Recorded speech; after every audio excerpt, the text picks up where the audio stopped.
Et bonjour, bonjour tout le monde, bonjour l'Académie de la Nouvelle Vie, tous les académiciens et les académiciennes qui sont avec nous. Waouh, je vois du Québec, de Lourdes, un peu partout en France.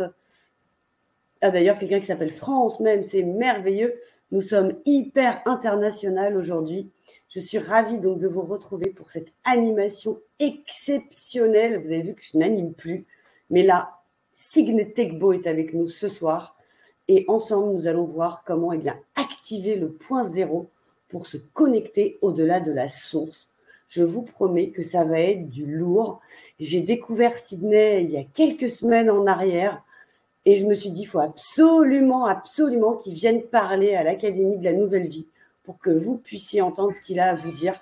C'est absolument, ça va être génial. Et d'ailleurs, peut-être qu'on peut se demander pourquoi on ressent le besoin de retourner à la source, vers la lumière. Parce que si le chemin d'éveil, finalement, était tout autre, dans ce qui ne se voit pas, dans ce qui ne brille pas, comment identifier notre part d'ombre au-delà de ce que nous croyons devoir être? Devoir être, vous avez vu, j'ai fait des progrès en prononciation. En ce que nous croyons devoir être pour enfin nous aimer inconditionnellement. Rencontrer les gardiens du seuil, dépasser l'illusion de l'ego, franchir la porte de nos peurs profondes. Comment accéder au point zéro, au-delà de la matière et de l'énergie, vibrer la non-dualité, devenir soi-même source pour enfin incarner l'être divin que nous avons toujours été.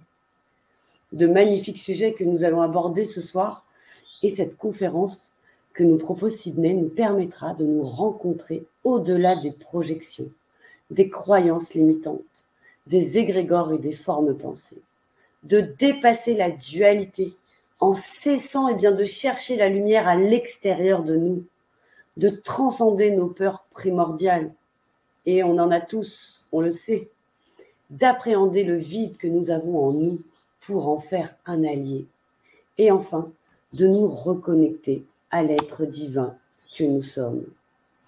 Et pour nous raconter tout ça, comme je vous disais, j'ai invité Sydney Tegbo, qui est quelque part dans une île au milieu du Pacifique à l'heure actuelle.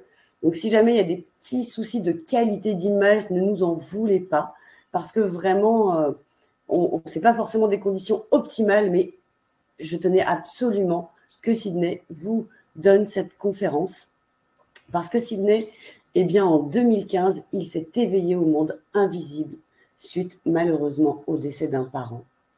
Il a alors développé des dons de médium qui se transformeront par la suite en canal de fréquences multidimensionnelles.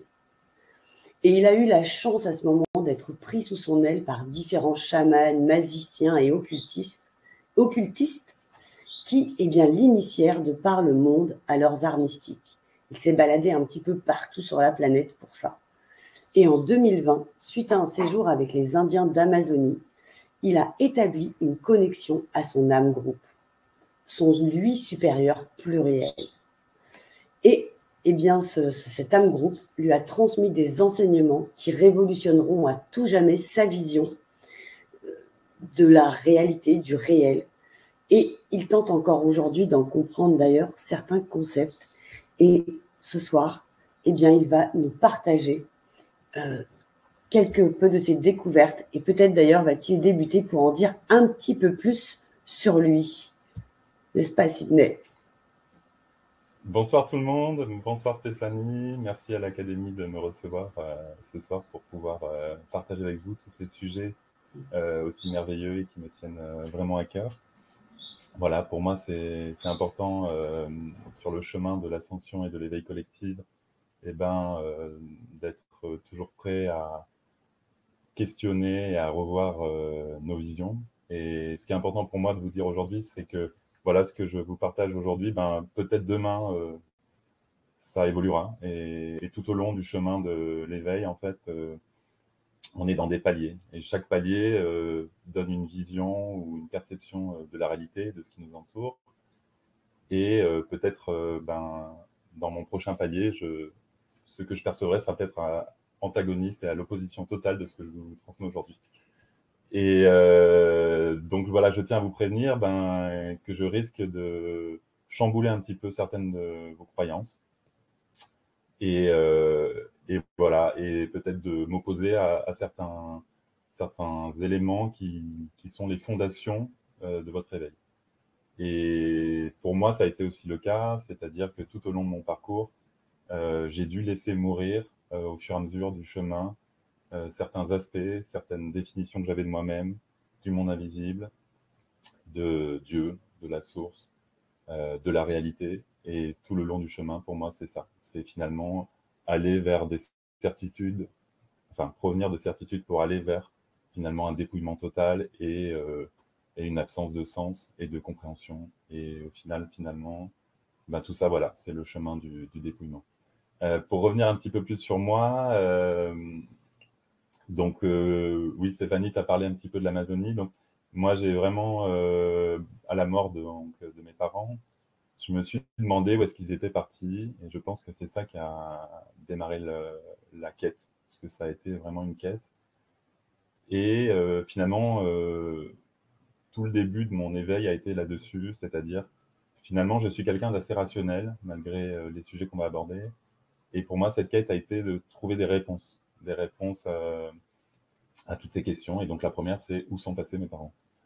Et ça m'a emmené à travers le monde, aller voir des penseurs spirituels, occultistes du monde entier pour leur poser un petit peu finalement la question. Et comme dans toute quête, c'est moi que j'ai trouvé au final. Et je dirais que le climax, le point d'orgue de tout ça a été fin 2019, début 2020, quand voilà, dans la forêt amazonienne, j'ai été initié par deux sœurs indiennes de la tribu des Oniqueen et qu'elles m'ont permis d'accéder euh, à ma part plurielle, c'est-à-dire à mon âme groupe. Et voilà, mais je reviendrai dessus un petit peu plus tard. Et c'est cette rencontre avec mon moi pluriel qui m'a permis de faire sauter, on va dire, les dernières limites de ma perception individuelle, parce qu'il est bien évident que l'éveil collectif, c'est aussi passer d'une perception individuelle à une perception collective du réel et ainsi retrouver l'unité à travers la compréhension qu'on est tous un. Et pour pouvoir percevoir qu'on est tous un, il faut percevoir qu'on est pluriel. Voilà. Donc, si vous avez déjà des premières questions, on peut y aller. Et sinon, je vais attaquer le vif du sujet. Alors oui, mais il y a quelqu'un justement, Nicolas, qui demandait ce qu'était une âme groupe ou le toi pluriel dont tu nous parles. On n'a pas l'habitude effectivement d'entendre ce vocabulaire et on ne Oui, sait pas trop à quoi ça correspond. alors, pour vous expliquer ce qu'est une âme groupe, il va falloir un petit peu que je chamboule les compréhensions que certains ont et que j'ai eu à un moment, qui sont le fait que notre âme est unique et nous suit tout au long des incarnations. Ce que cette âme groupe m'a transmis, c'est qu'en fait, il y a donc la mort du corps quand nous mourrons, et il y a aussi la mort de l'âme. Et l'âme retourne euh, à son origine. Et son origine, c'est comme un groupement d'âmes qui vont en fait quelque part s'organiser par fréquence. Si on imagine l'âme comme un verre d'eau, à ce moment-là, on peut imaginer l'âme groupe comme un lac, duquel finalement le verre d'eau que nous sommes a été pris, voilà, récupéré. Et du coup, Et ce que au tu veux final, dire, donc, c'est que c'est les âmes sœurs, les autres âmes dans le groupe, ou c'est une seule entité, on va dire, cette âme groupe? alors, on peut voir ça comme ça. En tout cas, c'est ça qui définit tous nos aspects multidimensionnels. Donc, c'est dans notre âme groupe, c'est-à-dire chaque âme groupe a comme une fréquence et une spécificité. Voilà, moi, par exemple, dans mon âme groupe, je fais partie de l'âme groupe des réformateurs. C'est-à-dire que j'ai dans la constitution de mon âme la fonction, entre guillemets, euh, de réformer un petit peu l'ordre établi, voilà, des croyances et des institutions en place. Il y a, par exemple, l'âme groupe des curateurs, ceux qui vont être plus dans l'auto-guérison ou dans la transmission de soins, ceux qui vont diriger, ceux qui vont être les petites mains pour travailler. Voilà, donc c'est un petit peu comme si on allait donc de l'individualité à la conscience planétaire. Et entre les deux, ben, il y a les consciences groupes. Voilà. Et après, ben, nous avons une conscience en tant qu'espèce, en tant que voilà, en tant qu'humain, avec un grand H. Et là, c'est encore un autre groupe encore plus vaste. Voilà. J'espère que j'ai des choses. Pour pouvoir finalement accéder à ce point zéro, il va nous falloir finalement nous dépouiller et désapprendre énormément de choses sur lesquelles nous basons nos croyances et nos compréhensions du monde qui nous entoure. Donc, nous avons deux parties en nous, une partie éternelle, qu'on peut appeler le surmoi ou le moi supérieur, qui nous relie donc à la conscience, et une part incarnée, en apparence, je précise bien en apparence, et finalement, ce que nous sommes, c'est la rencontre de cette part incarnée, unique, séparée, et de notre part supérieure, multidimensionnelle, et finalement éternelle. Voilà. Et pour accéder à notre être profond, il va nous falloir réduire la séparation entre ces deux aspects qui sont finalement un petit peu en opposition, en contradiction. Voilà. Dans le premier aspect, cette part éternelle, il n'y a pas de temps. Notre conscience est immuable, a toujours été là et sera toujours là. Et dans notre deuxième aspect, notre aspect incarné, nous sommes linéaires. Donc finalement, nous sommes soumis aux événements de la matière et à une suite logique. C'est-à-dire que notre partie incarnée fait partie d'une généalogie, d'une famille, d'une histoire. Et cette histoire, finalement, s'écrit au fur et à mesure des époques. Et notre part non incarnée, elle, précède la création et lui succédera. Elle est finalement ce que l'on peut nommer le divin. Et donc, nous sommes la rencontre de la matière et du divin. Pour pouvoir rassembler ces deux aspects, il va nous falloir finalement laisser mourir notre ego. Et pour laisser mourir notre ego, donc ego dans le sens latin du terme, c'est-à-dire l'être. Voilà, je ne vous parle pas de l'ego dans le sens un petit peu prétention, mais de l'ego, de l'essence même de l'être. Pour que cet ego cesse finalement de prendre le dessus, il va nous falloir le déconstruire en douceur. Pas le juger, pas chercher à le briser, le dominer, mais au contraire, l'embrasser. Un premier travail pour embrasser notre ego, pour nous aider à l'appréhender, c'est d'accéder à nos parts d'ombre. Alors, nos parts d'ombre, ce n'est pas tout à fait comme nos parts obscures. Nos parts d'ombre, c'est Carl Gustav Jung qui en a parlé grandement. Ce n'est pas le seul à en avoir parlé. Je crois qu'il a tiré ce concept de Nietzsche. Nos parts d'ombre, finalement, c'est nos réactions face aux autres. Nos parts d'ombre, c'est notre inconscient. Et donc, dans le chemin de l'ascension, ben, il y a tout ce chemin, finalement, du dépouillement, de la mort de l'ego et de la mort de nos croyances. Et pour avancer sur ce chemin, il est important déjà de nous observer dans nos rapports aux autres, parce que c'est dans nos rapports aux autres que nous pourrons apprendre sur nous-mêmes. Nos pardons, finalement, c'est nos réactions qu'on ne maîtrise pas. Exemple, je suis dans un groupe et une personne du groupe m'énerve fondamentalement alors qu'elle n'énerve pas forcément les autres. Cette personne représente ma part d'ombre. Je vais la trouver, je sais pas moi, qui parle fort ou qui se la raconte ou au contraire qui s'apitoie sur son sort et ainsi de suite. Et donc cette personne va représenter ce que je n'aime pas chez moi et que je dois observer pour accueillir. Finalement, le chemin que je vous propose d'emprunter aujourd'hui, c'est le chemin vers l'amour inconditionnel de nous-mêmes. Et pour nous aimer inconditionnellement, il faut nous observer dans toutes nos réactions et les accueillir. Pas simplement aimer notre côté lumineux, mais aussi aimer nos réactions non souveraines. C'est-à-dire, c'est le moment où j'ai des mécanismes qui s'enclenchent tout seuls et où je vais m'observer m'énerver, par exemple, alors qu'à la base, j'étais de très bonne humeur ou que c'était une super journée. Voilà.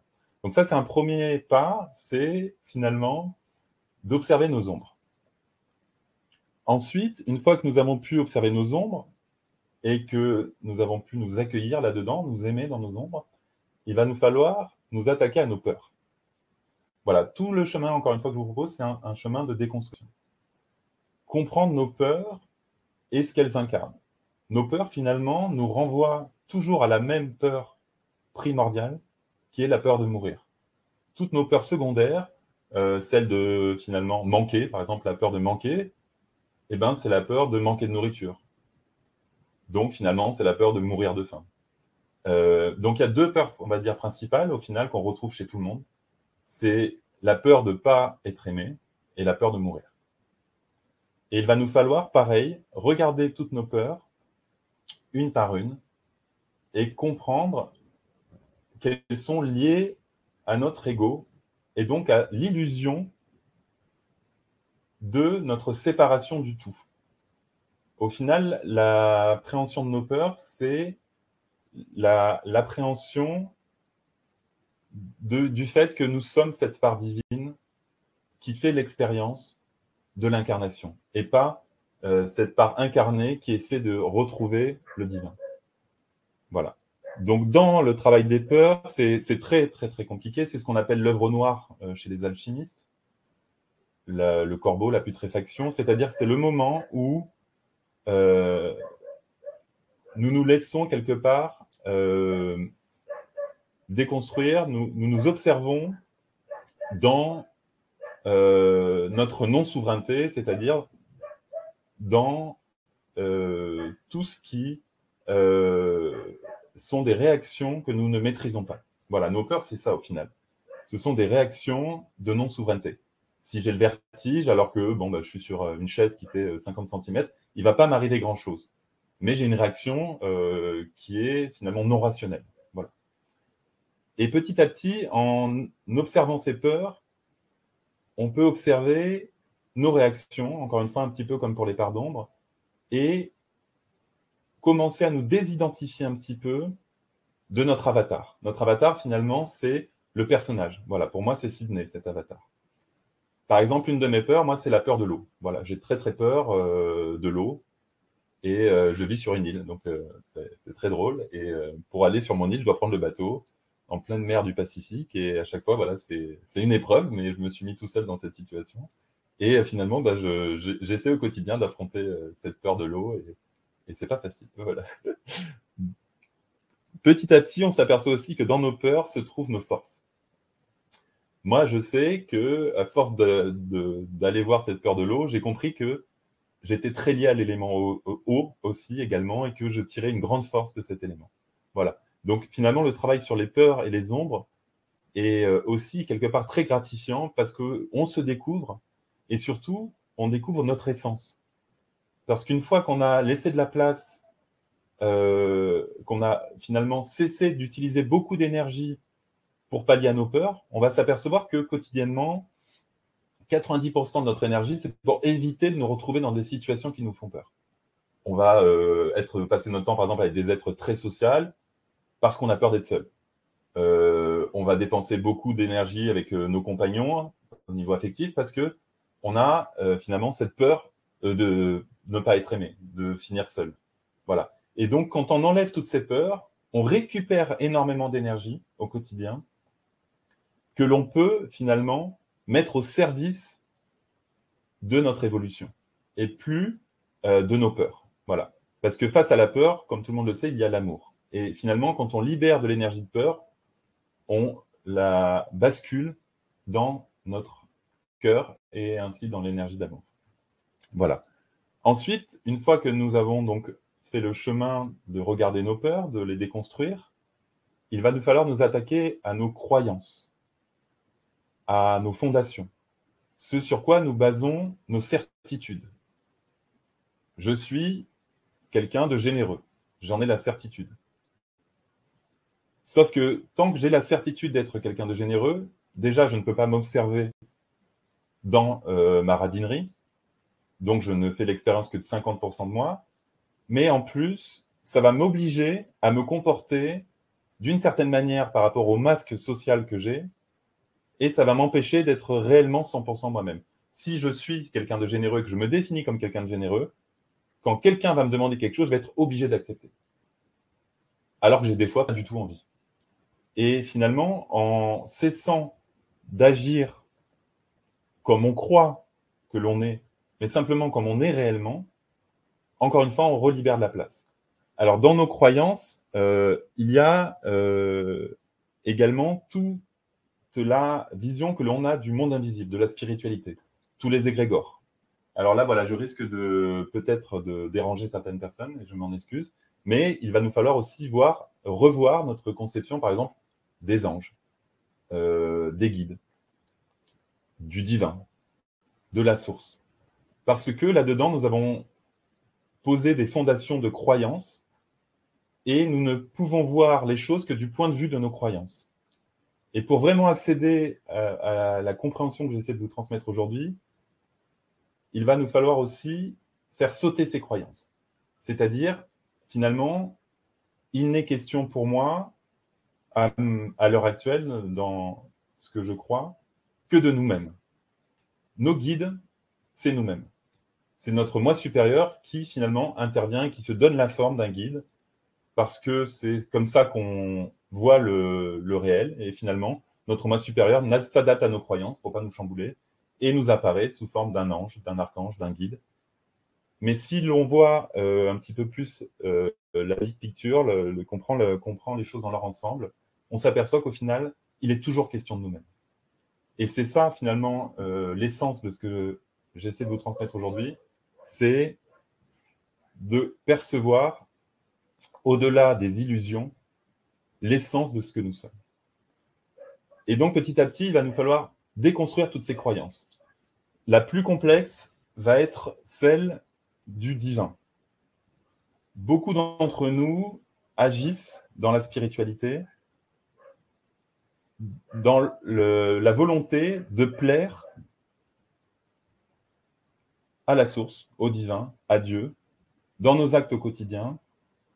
Et finalement, on va avoir un rapport intime avec ce que l'on pense que le divin attend de nous, ou la source. Et donc, on va se comporter en permanence dans l'attente d'être de bons élèves du divin, qui, au final, ne nous a même pas donné les règles du jeu, mais où l'on projette que c'est ce qu'il attend de nous et on agit en fonction de ce que l'on croit que le divin attend de nous. Et en permanence, c'est pareil, on est donc finalement dans des formes pensées et l'on va se mettre à se plier à la volonté de formes pensées qui sont au final des créations, et cela nous demande aussi énormément d'énergie. Et pourquoi je vous dis tout ça? Parce qu'au final, le divin, c'est nous. Et donc, si l'on continue de voir le divin à l'extérieur de nous, on ne prend pas notre souveraineté et on ne prend pas nos responsabilités. Et si l'on comprend que l'on est le divin, alors on comprend que tout ce qui nous entoure, nous arrive, est notre création.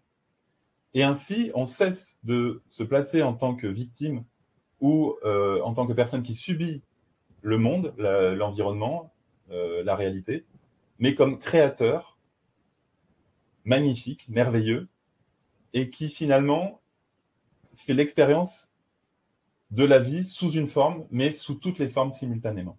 Voilà. Et donc petit à petit, dans ce chemin de dépouillement, il va nous falloir prendre notre vraie responsabilité et cesser finalement de rendre responsable l'univers, le monde, pour tout ce qui nous arrive, mais de bien comme de mauvais. Parce que finalement, prendre nos responsabilités, c'est aussi prendre les responsabilités de nos réussites.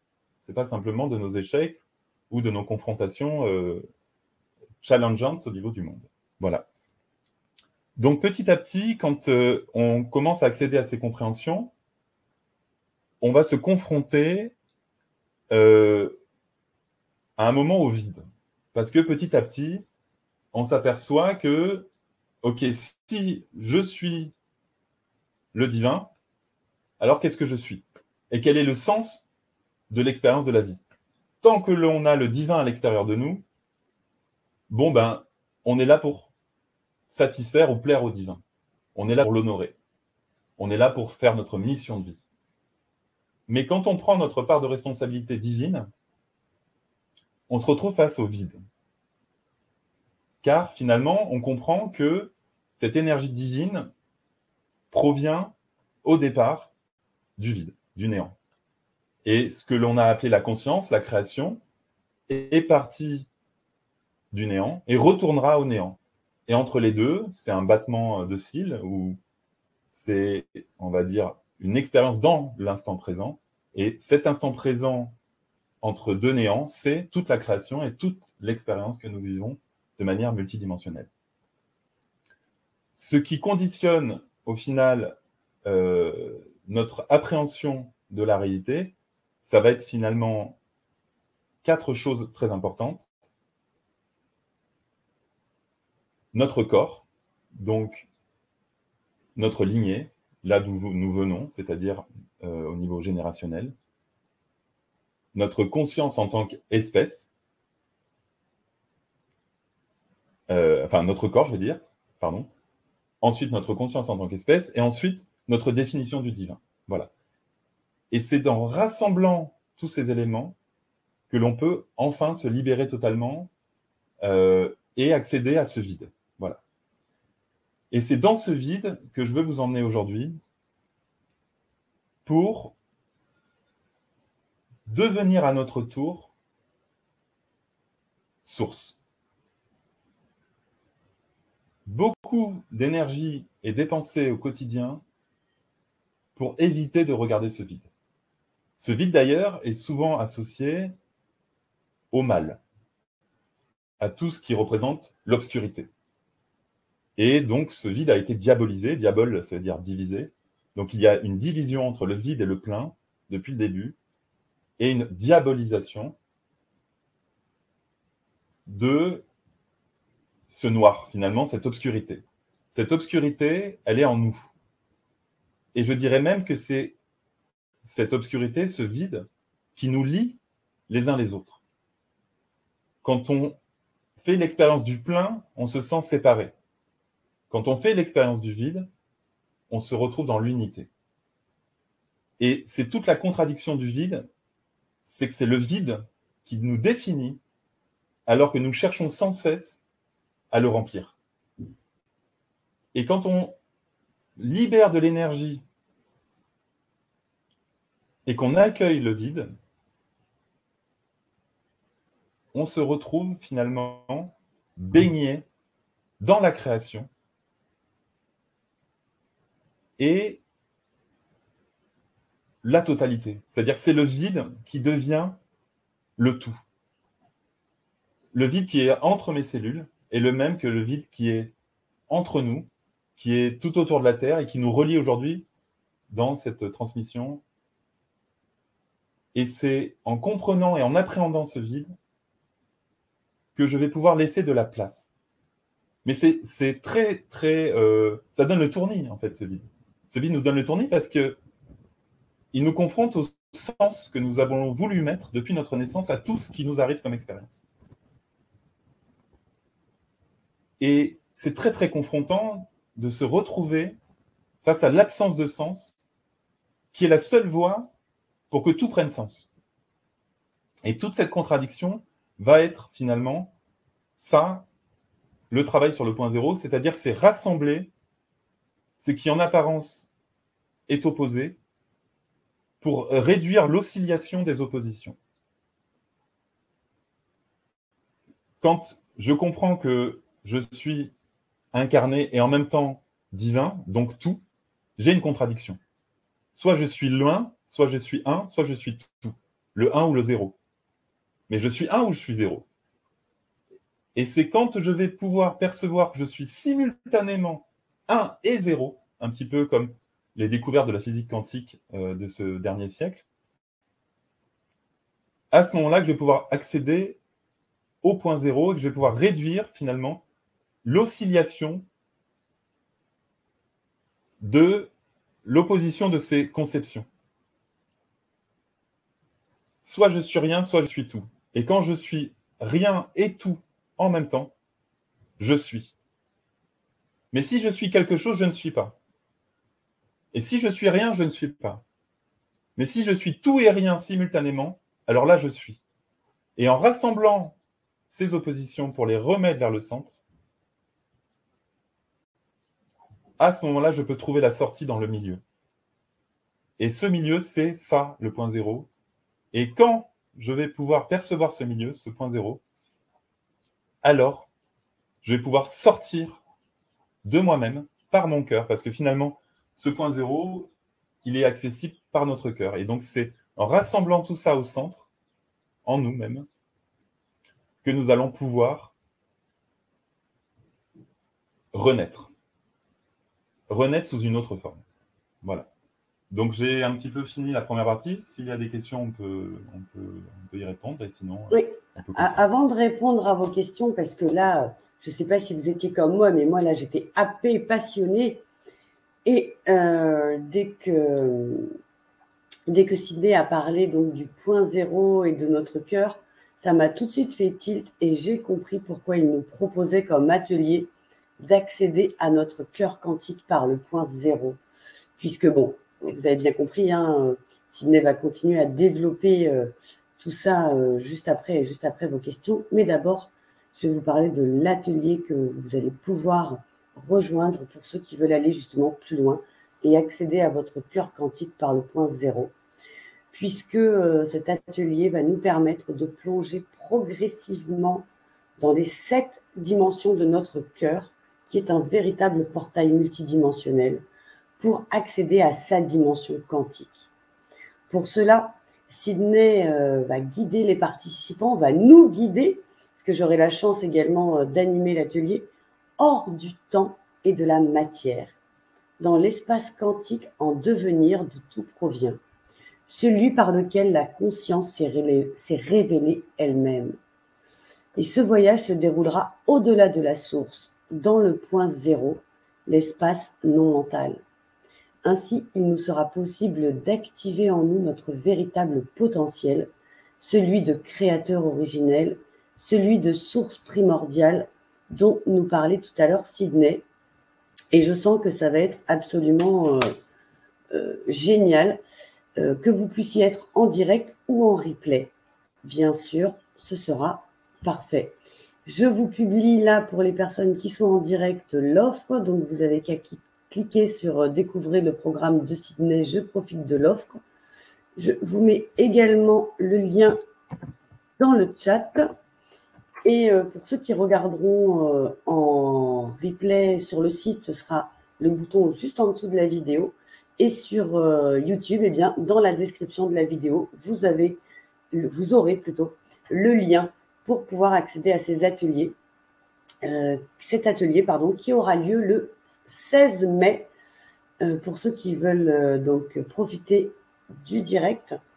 Vous avez 2 possibilités pour avoir ces ateliers, ou la version non téléchargeable, donc où vous aurez juste accès au replay en streaming dans votre espace personnel pour 37 € ou 2 fois 18,50 €, ou bien la version téléchargeable, donc à ce moment-là, vous pourrez en plus télécharger sur un de vos appareils le replay de l'atelier et bénéficier de l'atelier complet en MP3, téléchargeable également, pour la version à 57 € donc, ou en 2 fois 28,50 €. Et Sydney également m'a dit qu'il y allait avoir un bonus parce qu'il se peut que certaines fréquences, vu que là on est sur des fréquences quand même assez puissantes, assez fortes, certaines fréquences pourraient ne pas complètement passer par Internet. Donc de son côté, Sydney réalisera un fichier audio de qualité professionnelle pendant donc l'enregistrement de la conférence, de l'atelier. C'est comme une conférence, ceci étant dit, mais sauf que c'est un atelier. Donc, il va réaliser un fichier audio de qualité professionnelle de la transmission énergétique qui va se faire pendant cet atelier. Et ça, ce sera un bonus pour les 2 versions. Si vous avez des questions sur cet atelier, je vous écoute dans le chat. Et sinon, effectivement, nous avons quelques questions. Nicolas. Alors d'abord, par rapport au groupe âme, il y avait 2-3 questions. Sylvia, qui demandait est-ce que c'est comme une famille d'âmes, ce groupe âme?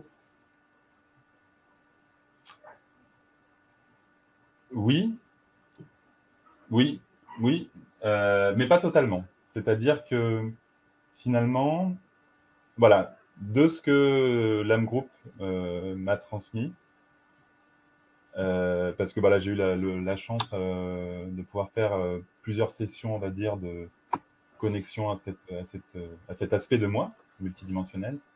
Et encore une fois, ça rejoint ce que je vous ai dit depuis tout à l'heure, c'est-à-dire que au final, il est toujours question de nous. Mais nous, dans ce que nous représentons, pas nous, l'avatar, mais nous, la conscience divine. Et donc, dans la connexion que j'ai eue avec moi, mais mon moi pluriel, en fait, bon, j'ai eu justement, j'ai posé cette question. Et donc, finalement, donc, pour vous réexpliquer un petit peu plus ce que c'est qu'une âme groupe, c'est notre âme finalement, entre ce qu'on définit comme la source et ce que nous sommes, il y a plusieurs paliers. Ces paliers, on a pu les voir dans le monde invisible quand on a parlé je sais pas moi, des archanges, des trônes, de toutes les formes du royaume angélique et divin, des séraphins, des chérubins, tout ça. Finalement, on a vu par là des paliers entre la conscience originelle et nous. Moi, ce que je vous propose, c'est de faire sauter ces paliers. Et finalement, notre âme groupe, c'est un de ces paliers, mais au final, ce n'est pas séparé. C'est simplement comme une onde ou une fréquence qui va être d'une certaine énergie, mais qui se relie à toutes les fréquences. Et notre âme groupe, c'est notre nous pluriel. Mais on peut le voir un petit peu quand même comme notre groupe d'âme. Voilà. Super, merci beaucoup. Je réponds également à Thiem qui demande il y a combien d'ateliers. Alors, ça fait longtemps que je n'ai pas animé de conférence, j'ai peut-être pas été très claire. À la suite de cette conférence, donc, Sydney nous propose un atelier en exclusivité pour l'Académie de la Nouvelle Vie. Donc, pour accéder à notre cœur quantique par le point zéro et donc devenir nous-mêmes ces sources primordiales, ces créateurs. Si j'ai tout compris, c'est ça. Hein. Oui. Super. En fait, c'est non, on va d'abord accéder au vide. Et du vide, on va laisser émerger notre part divine. Mais à ce moment-là, notre volonté cesse. C'est-à-dire qu'on n'est plus.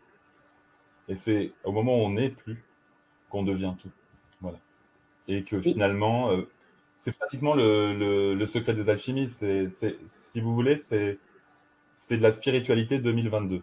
Et pour avoir beaucoup étudié les anciennes spiritualités, qui en fait sont des fondements majeurs de notre monde, je me suis aperçu que il était temps aussi d'avoir une spiritualité du XXIe siècle.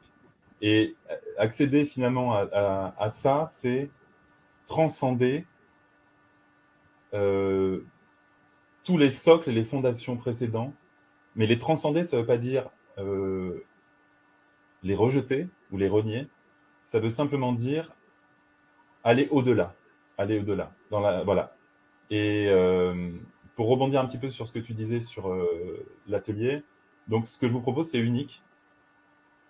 Le fichier aussi, c'est une expérience qui n'a pratiquement jamais été faite. Et ça va être aussi une transmission énergétique. Voilà, ça ne va pas être simplement une transmission mentale ou d'information, mais ça va être une vraie transmission énergétique dans lequel je vous propose d'accéder à des plans où finalement peu sont allés parce que ça demande un grand dépouillement. Et donc, je ne sais pas s'il y a encore des questions, sinon je peux enchaîner parce que justement, là, Oui, ça fait une bonne mais transition. il y a Thiem qui demande justement si tout le monde peut accéder au vide. À partir du moment où on respire, on accède au vide.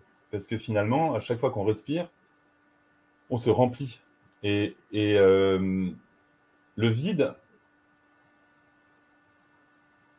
c'est... Voilà, je vais répondre à Tienne en enchaînant. Ce dont je vous parle, en parlant des anciennes comment je peux dire, spiritualités, mais qui sont encore d'actualité, il y a celle du Tao. Dans le Tao, ce dont je vous parle est abordé sous un autre aspect, mais ça peut quand même donner des clés à Tienne. Il y a l'énergie du Qi. Donc l'énergie du Qi, qu'on retrouve dans le Qigong, dans le Tai Chi, c'est l'énergie vitale. Et cette énergie, finalement, qu'on récupère par le Hara, donc le Hara, c'est le chakra sacré, c'est ce qui nous relie, on va dire, à la vie par notre appareil génital. Le Chi, finalement, c'est de là que part le serpent de la Kundalini. Alors, voilà. Le Chi, finalement, c'est le siège de l'énergie vitale. Quand on est un maître d'arts martiaux, on développe son Chi. Et c'est par l'énergie du Chi que l'on peut, on va dire, accéder à l'énergie de la création. Mais cette énergie du Chi est électromagnétique. Elle est polarisée. Elle est yin et yang. Ce que les taoïstes ont perçu, c'est qu'il y a une énergie qui est au-delà du Chi, qu'ils ont appelé le Wu Chi, ou qu'on peut appeler Wuji, Wuji ou Wu Chi. Et le Wu Chi, en fait, le mot Wu veut dire sans, l'absence. Rien, aucun. Et Chi, finalement, veut dire tout ce qui est la limite du monde. Et donc, Wu Chi, c'est sans limite. Mais ça peut aussi être perçu comme sans polarité. Et cet espace du Wu Chi, c'est finalement l'espace précédant la création. Ce que je vous propose dans l'atelier et ce que je vous propose maintenant, c'est d'accéder à l'espace primordial, celui qui finalement est antérieur au monde manifesté, mais qui est aussi présent maintenant. Et cet espace que l'on nomme, finalement, c'est aussi ce que les bouddhistes appellent la vacuité. La vacuité, c'est cet espace où tout disparaît. Il y a l'obscurité qui précède la lumière et l'obscurité qui lui succède, qu'on peut appeler justement obscurité. Mais il y a une vraie différence, et c'est là où finalement on peut voir que tout au fil du temps, il y a eu une mauvaise compréhension et une diabolisation du néant. Mais le néant en soi, si vous considérez la source comme votre père ou votre mère, alors le néant, c'est votre grand-père ou votre grand-mère. Et au final, la source elle-même provient de cet espace vide, du néant. L'ensemble de la création provient du néant. Chaque particule d'hydrogène qui a été au départ de tout provient de ce néant. Et c'est ce qui, finalement, nous définit. Nous sommes cette contradiction qui est, et c'est là où je vous parlais du point zéro, c'est que nous sommes à la fois ce néant qui fait l'expérience d'être quelque chose pour appréhender comment se définir. C'est-à-dire qu'en fait, on est le fruit d'une double expérience. on est le fruit de l'expérience du néant, qui cherche à savoir ce qu'il est, et donc qui a finalement fait la création, crée le monde manifesté pour se définir lui-même, et le monde manifesté qui fait l'expérience de savoir ce qu'il est en créant la vie. Et donc, c'est pour ça que je vous parle du grand-père, c'est-à-dire c'est notre grand-père. Et notre père ou notre mère, c'est la création. Mais la création elle-même a voulu se définir, et pour se définir, la création, et pour ne pas rester dans un espace quantique, a créé finalement toutes les formes de conscience et de vie. Et nous nous retrouvons finalement, à la suite de cette double expérience, à nous retrouver confrontés à deux contradictions qui sont soit je suis le fruit de la création et donc je suis quelque chose de défini, soit je suis le fruit du néant, et à ce moment-là, rien n'a de sens et je suis rien. Et c'est en rassemblant cette double expérience, donc le 0 et le 1, que l'on accède finalement à la transcendance de notre être. Parce que on peut intégrer le vide et le plein, un peu comme quand on voit le symbole yin et yang, on accède au vide et au plein simultanément. Et pour répondre à la question, oui, évidemment qu'on peut accéder au vide parce que c'est beaucoup plus simple d'accéder au vide que d'accéder à la projection que nous faisons de la conscience. C'est-à-dire que quand on cherche à, comme je disais tout à l'heure, quand on cherche à s'imaginer ce que pourrait être la source, à ce moment-là, on doit accéder à une projection de ce que l'on pense être. Alors là, c'est compliqué. Par contre, quand on accueille en nous le vide, oui, c'est à la portée de tout le monde. Parce que ce vide, il nous remplit. Il remplit toute la création, il est partout. Et finalement, c'est simplement une forme de renoncement. Pour accéder à ça, ce que je vous proposerai pendant l'atelier, c'est de tout lâcher, en fait. Donc, tout lâcher, c'est un claquement de doigts. Voilà, là, j'ai tout lâché. Et donc, oui, c'est pas spécialement compliqué, vu que c'est déjà là, en fait. Voilà. Et qu'est-ce que je voulais vous dire? Ce qui est intéressant, quand on accède à ces expériences, c'est de se retrouver confronté à ce que la spiritualité a appelé les gardiens du seuil. Voilà.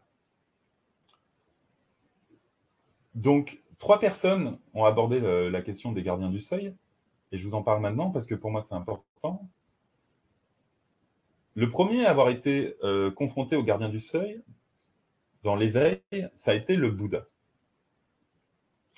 Le Bouddha, quand il est parti dans une direction, il a grandi en tant que Siddhartha, donc en tant que prince, dans la matière, la richesse, l'opulence. Donc il a fait il a fait l'expérience du plein au début de sa vie. Ensuite, il est parti parce qu'il a rejeté tout ça et il a voulu devenir un ascète auprès d'un arbre pendant plusieurs années. Et là, il a fait l'expérience du vide. Et quand il a compris que cette phrase qui est connue, c'est-à-dire si tu tends trop la corde, elle casse, mais si tu la tends pas assez, il n'y a pas de musique, et qu'il faut finalement trouver l'harmonie et l'accord, ça a été le moment où en fait il a trouvé son point zéro. C'est-à-dire qu'il n'est pas un prince, mais il n'est pas non plus un ascète qui jeûne pendant 5 ans auprès d'un arbre. Il n'est ni l'un ni l'autre. Et c'est quand il a cessé de s'identifier à l'une ou l'autre de ces oppositions qu'il a pu trouver ce milieu. Et à ce moment-là, quand il a trouvé ce milieu, il s'est retrouvé confronté à ce qu'on appelle le gardien du seuil, les gardiens du seuil. Et les gardiens du seuil se sont matérialisés sous une forme de démon, mais bon, après on peut le voir autrement, c'est simplement nos peurs aussi, et c'est ce qu'on appelle la tentation du démon Mara.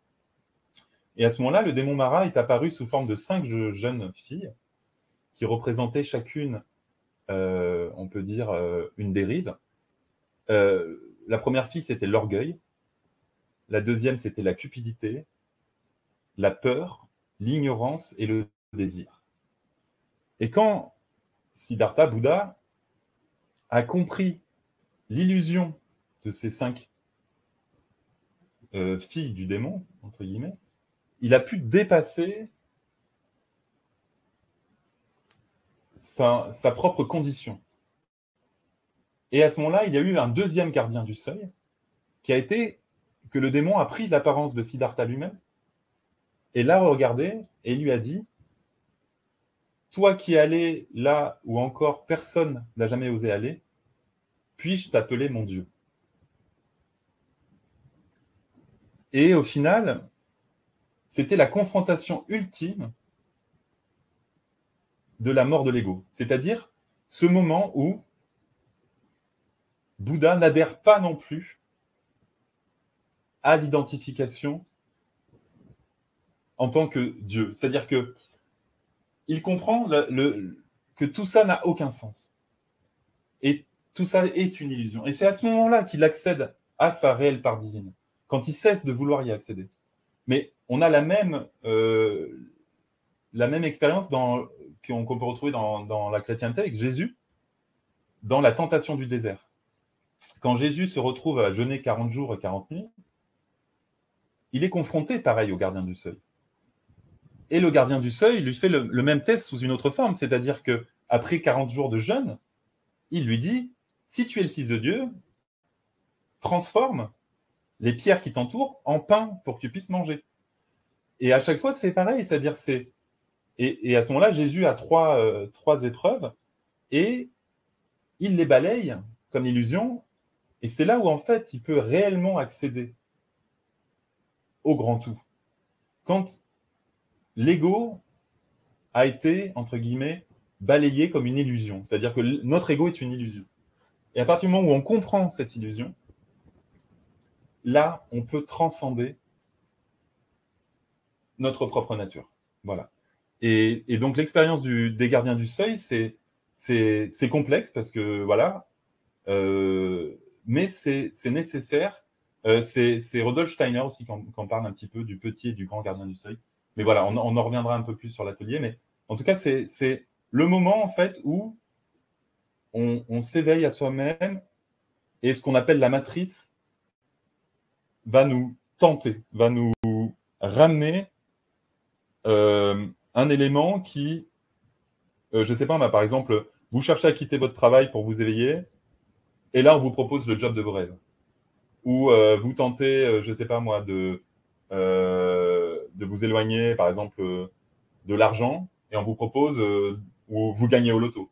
Ou vous avez vos amis qui vous disent, alors que vous cherchez à avoir une vie plus saine, viens boire un coup. Viens manger un bon repas au resto. Voilà.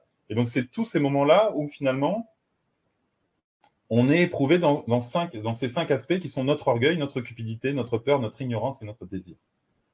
Et au moment où on les transcende, on peut accéder pleinement à cette compréhension de devenir soi-même source, conscience, originelle. Voilà. Je ne sais pas s'il y a encore des questions.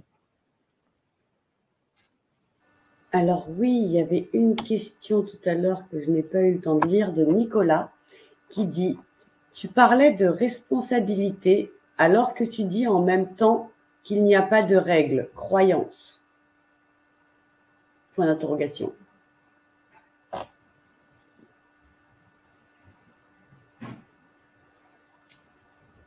Tout cela, c'est des paliers. Pour pouvoir se libérer complètement, il nous faut déjà prendre nos responsabilités. C'est-à-dire que, au final, quand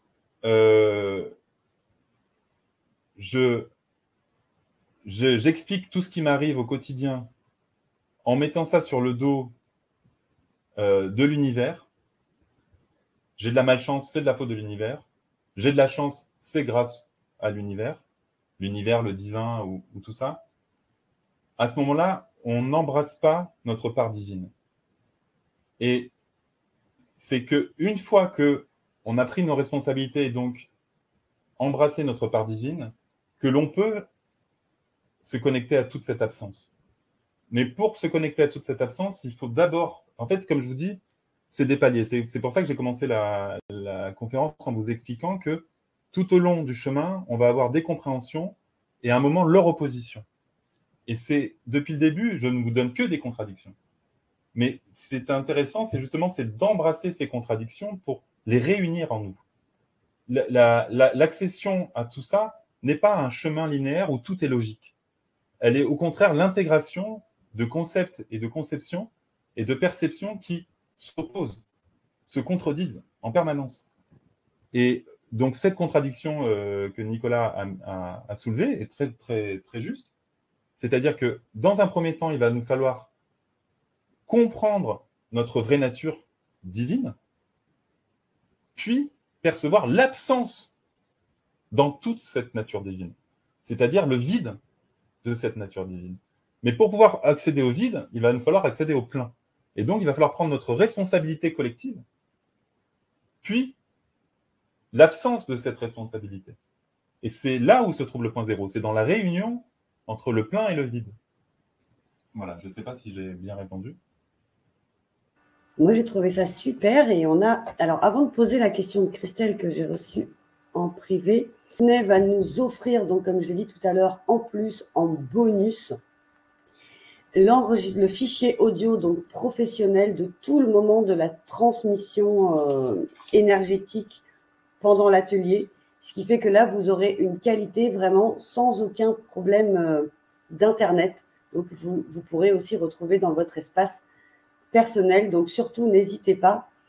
Cliquez sur l'offre. Je vous remets également le lien, si jamais, voilà, dans le chat. Donc, surtout, pas de... don't panic. Ruez-vous sur l'atelier. Je pense que c'est quand même une expérience, comme nous a dit Sydney, unique qu'on va vivre là. Je pense pas... à l'Académie de la Nouvelle Vie, on n'a encore jamais proposé ça.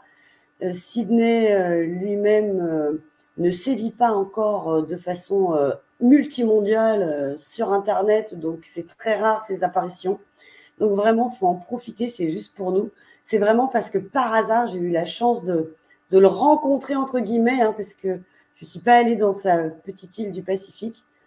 Et donc, du coup, je me suis dit, mais il faut absolument que je puisse faire vivre ça à tous nos fidèles académiciens parce que c'est trop beau. Donc, allez-y, allez-y, allez-y, allez-y. Et si jamais vous nous regardez et que la date du direct est déjà passée, eh bien, tant que vous voyez le replay de cette conférence, vous pourrez acheter l'atelier. Donc, vraiment, allez-y, allez-y, allez-y. Bon, maintenant que j'ai fini ma petite parenthèse pour répondre à France, il y a une question donc de Christelle. Nous serions notre propre guide. Cela signifie-t-il que nous sommes seuls mais interconnectés? Oui, complètement. C'est-à-dire que c'est là où finalement on peut reprendre notre part de responsabilité.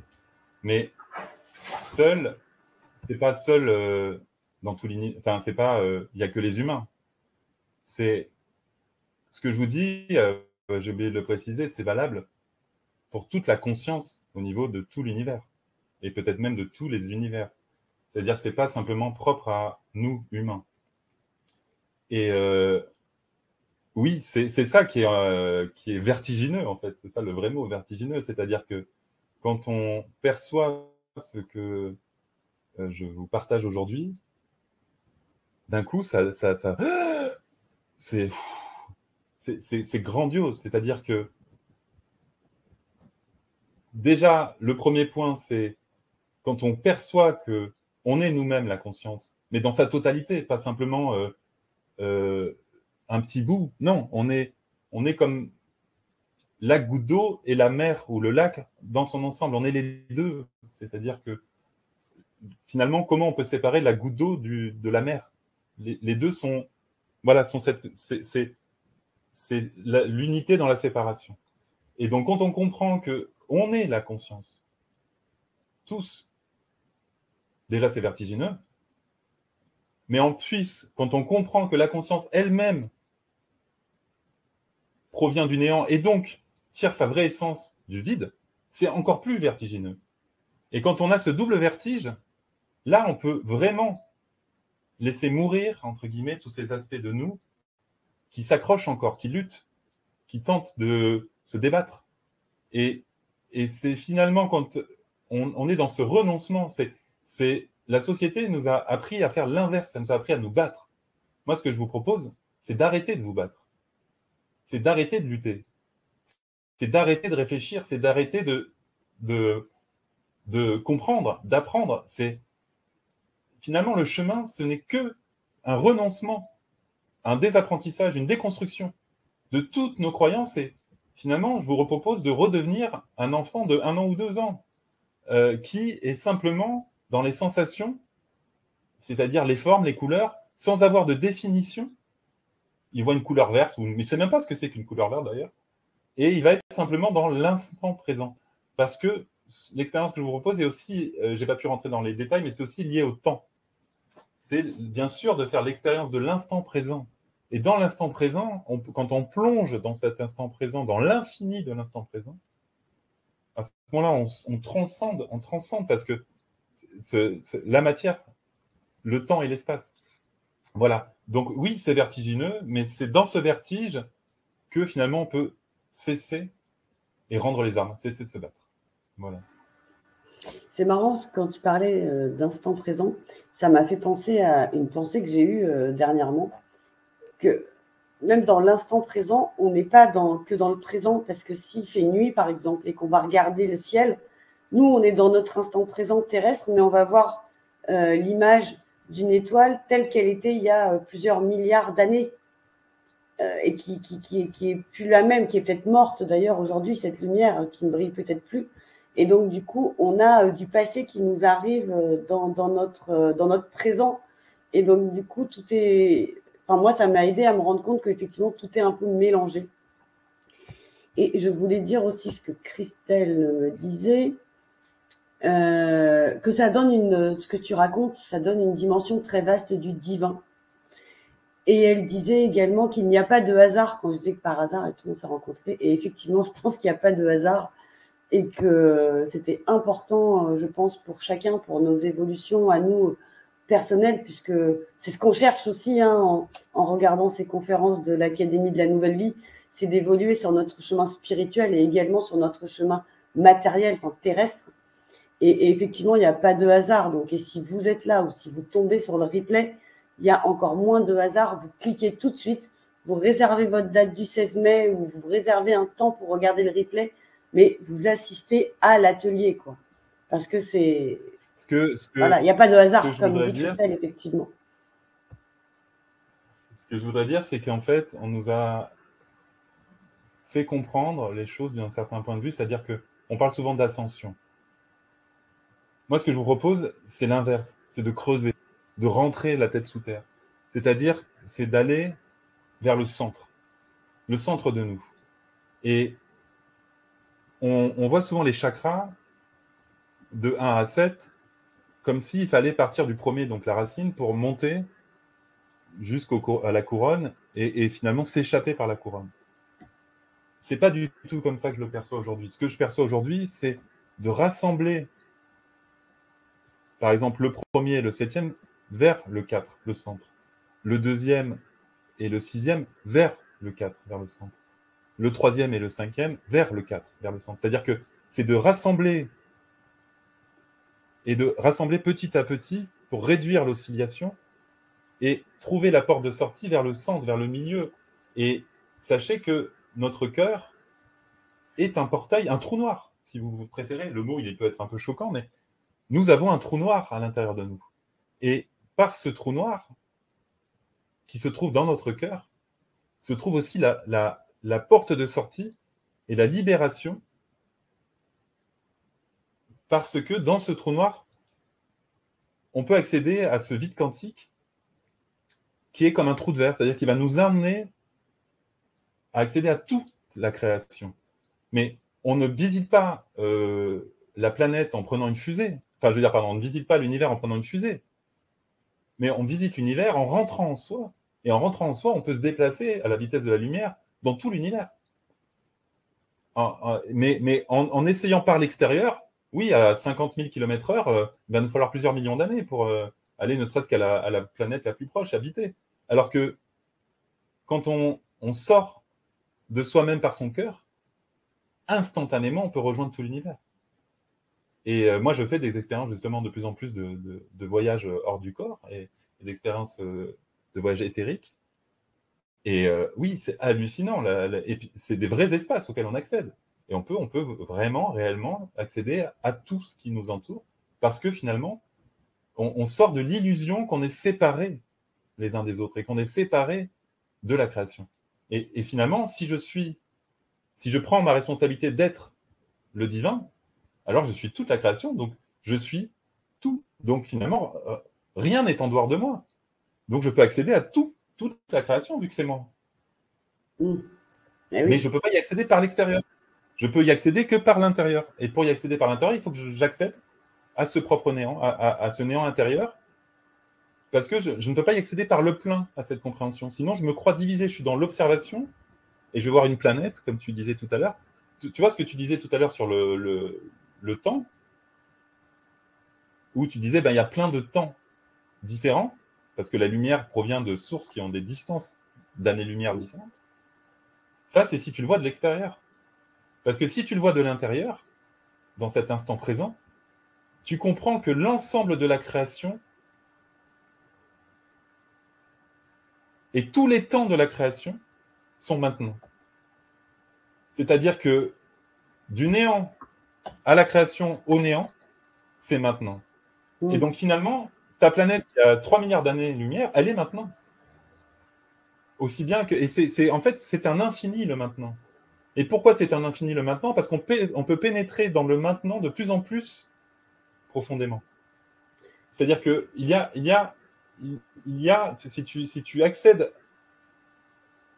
tu peux accéder au maintenant de plus en plus intensément tout au long de ton chemin d'éveil et le percevoir de manière encore plus grande, ce maintenant à chaque fois.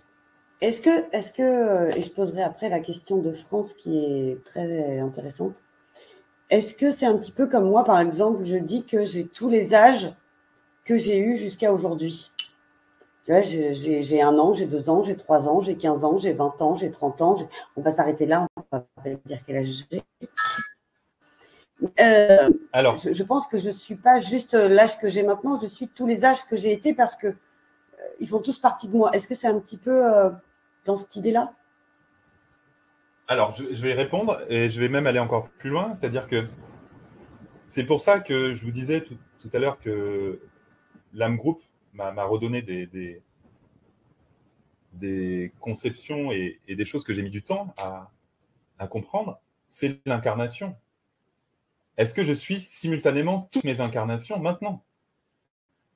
Et au final, quand on accède aux vies passées, est-ce que finalement, ce n'est pas des vies présentes? Et est-ce que je suis encore en interaction? C'est-à-dire, est-ce que ce que je fais maintenant modifie ma vie moyenâgeuse, médiévale, ou Égypte, de l'Égypte antique?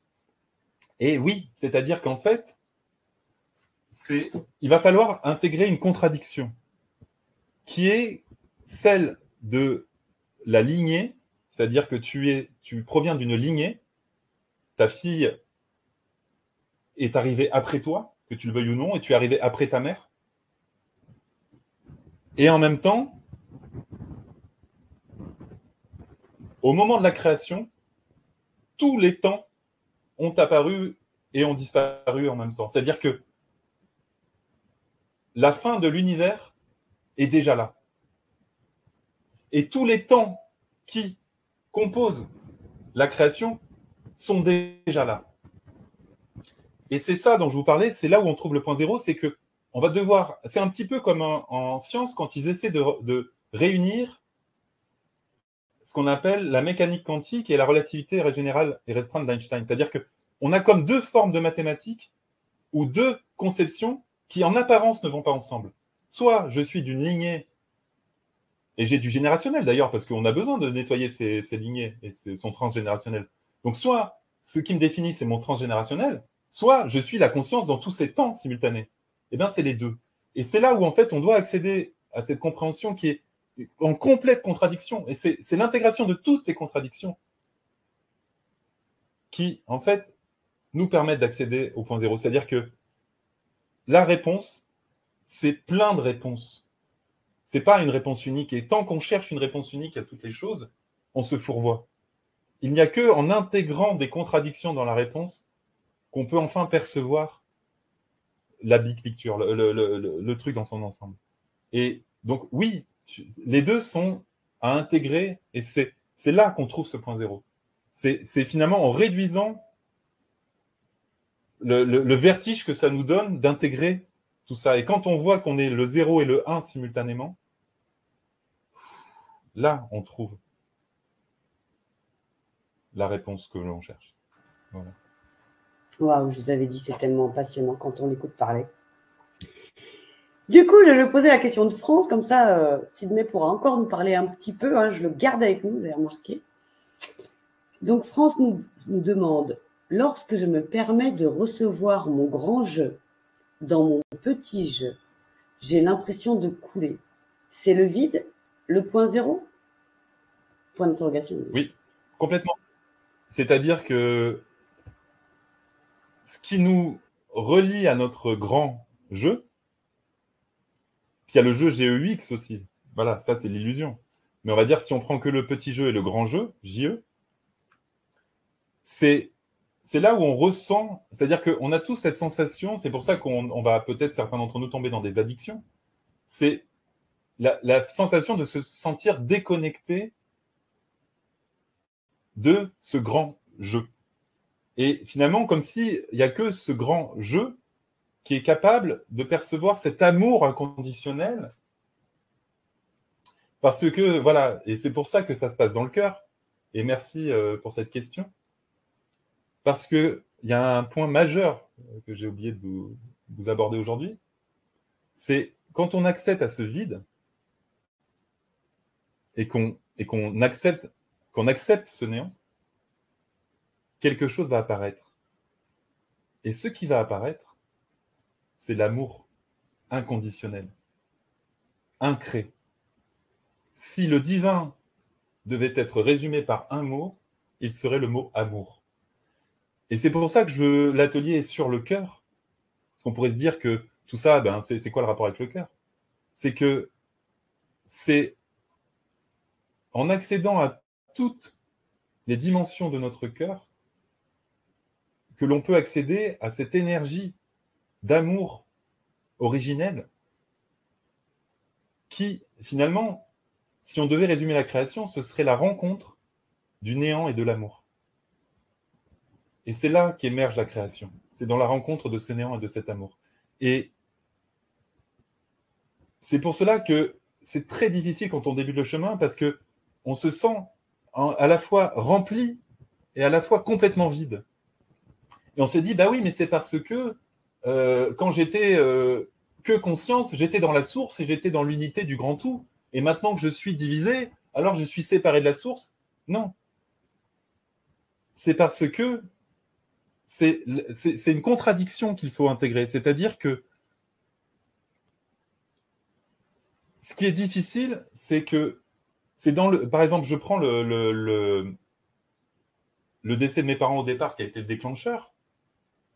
C'est dans l'absence de mes parents que se trouvait leur présence. Et au final, donc c'est dans le vide qu'ils laissaient en moi que je trouvais finalement une connexion avec eux. C'est-à-dire que c'est au plus ils laissaient de vide, au plus ils étaient présents. Et au final, c'est pareil pour la conscience. C'est-à-dire que au plus on accède à ça, au plus on se sent vide, évidemment. Parce que ce vide nous rappelle à quel point tout cela, c'est gigantesque. Et quand on transcende ce vide, on devient soi-même vide. Parce que c'est, finalement, la conscience est issue de ce vide. Et en même temps, elle est tout. Donc, moi, comme je vous disais, depuis le début, je vais vous donner des contradictions. Et il va falloir composer avec ces contradictions, parce que je ne peux pas vous donner autre chose que des contradictions. Et au final, voilà, c'est ce que, par rapport à la question, oui, en effet, c'est-à-dire que on vous parle de la lumière, d'aller vers la lumière, eh ben, allez de l'autre côté. Voilà, c'est simple, voilà. C'est pas du tout vers la lumière qu'il faut aller. C'est rentrer en soi, dans le silence, dans l'absence, dans le vide. Là, ça commence le chemin. Là, vous sentez, ouais, ah ouais, là, c'est. Mais une fois qu'on s'est alourdi, après, bah, on passe de l'autre côté. Voilà, c'est-à-dire que ça, c'est qu'une étape intermédiaire, ce que vivait la personne, je ne sais plus si c'est France. Voilà, c'est-à-dire que au début, on s'alourdit, Et après, on se transcende. Et là, après, c'est là où émerge en fait quelque chose d'autre. Waouh. Alors, on va peut-être prendre une dernière question, la question de Christelle qui nous dit « Quand on dit que nous avons des héritages transgénérationnels, familiaux, karmiques, alors on nettoie et on nettoie également dans tous les temps et les dimensions et pas seulement pour les lignées d'en dessous ?» Alors, là encore, je vais devoir vous répondre avec des contradictions. Il y a plusieurs choses qui nous définissent. C'est un point que j'ai parlé tout à l'heure, mais j'en ai parlé un peu vite et je me suis aperçu que voilà, c'était peut-être pas très clair. C'est-à-dire que, en fait, il y a notre lignée. Donc notre lignée, en effet, elle est transgénérationnelle et quand on nettoie, en fait, nous sommes plusieurs choses réunies. Nous sommes le fruit d'une lignée, donc qui conditionne certains aspects de nous. Et donc, je vous ai beaucoup parlé de la déconstruction finalement au début. Et donc, ça, c'est important. Donc, au final, d'aller voir ce transgénérationnel, de l'accueillir, de l'aimer et de faire en sorte qu'il ne nous éloigne pas de notre propre souveraineté. Donc, finalement, qu'il ne conditionne pas ce que nous sommes au-delà de ce qui est, entre guillemets, bon pour nous. Mais nous ne sommes pas que notre lignée. Nous sommes également, donc, comme je disais, la conscience originelle qui fait l'expérience de cette séparation et donc de cette lignée. Et nous sommes également un corps qui a des spécificités en tant que, entre guillemets, mammifère, si je peux être un peu grossier, en tant qu'humain. Donc il y a aussi ça, c'est-à-dire que nous sommes la rencontre de notre lignée, notre espèce et la conscience. Et dans chacun de ces aspects, il y a des réalités, des dimensions et des aspects qui sont pas tout le temps les mêmes. C'est-à-dire que quand on parle du point de vue de la conscience pure, oui, c'est dans tous les temps. Mais quand on parle de la lignée, alors évidemment que ce qu'on fait sur notre antériorité va agir sur notre descendance. Et il y a aussi le corps, c'est-à-dire qu'en tant qu'espèce, il y a l'inconscient collectif, c'est-à-dire que vous connaissez tous l'expérience du singe, ou je ne sais plus, qui a commencé à éplucher une banane et ils sont tous mis à le faire. C'est-à-dire que dans l'inconscient collectif, il y a ce que l'on fait aussi qui va, de manière horizontale, tout ce qu'on aborde aujourd'hui, à partir du moment où on sera un certain nombre à en faire l'expérience, ce sera collectif.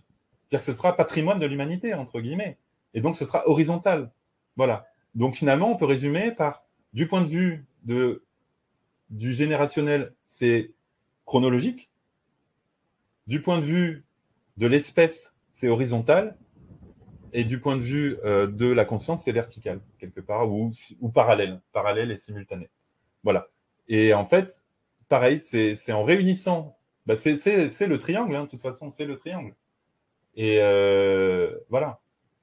Et Père, Fils, Saint-Esprit, c'est la même chose. C'est-à-dire, le Saint-Esprit, c'est la conscience. Le Père, c'est la lignée, et le Fils, c'est l'espèce. Voilà. Comme l'Adam, voilà, quelque part. Voilà. Waouh. Eh bien, écoute, en tout cas, merci beaucoup, Sydney. Thiem nous dit, est-ce que tu Merci pourrais beaucoup, nous faire Stéphanie. goûter ce que tu dis un petit bout ce soir? Ben non, Thiem, on ne peut pas faire un tout petit bout, il faut faire tout en entier ou pas du tout. Imagine, juste, il nous envoie dans le vide et il nous laisse là. Enfin, ça ne va pas le faire. Hein. Je Je peux plaisante. pas, Mais... mais oui, c'est vrai, tu as raison. Oui, Tu as ça raison parce semble. qu'il y a ma responsabilité de vous emmener. C'est un voyage et, Bien euh, sûr. et c'est quelque chose où je dois vous accompagner jusqu'au bout. Voilà. Complètement. Et donc, nous allons tous devoir patienter jusqu'au 16 mai, ou un petit peu moins si vous êtes chanceux et qu'on est le 17 ou le 18 mai, par exemple, et que vous regardez la conférence maintenant. Bah là, vous aurez accès tout de suite au replay dans votre espace personnel. Ce sera quand même merveilleux.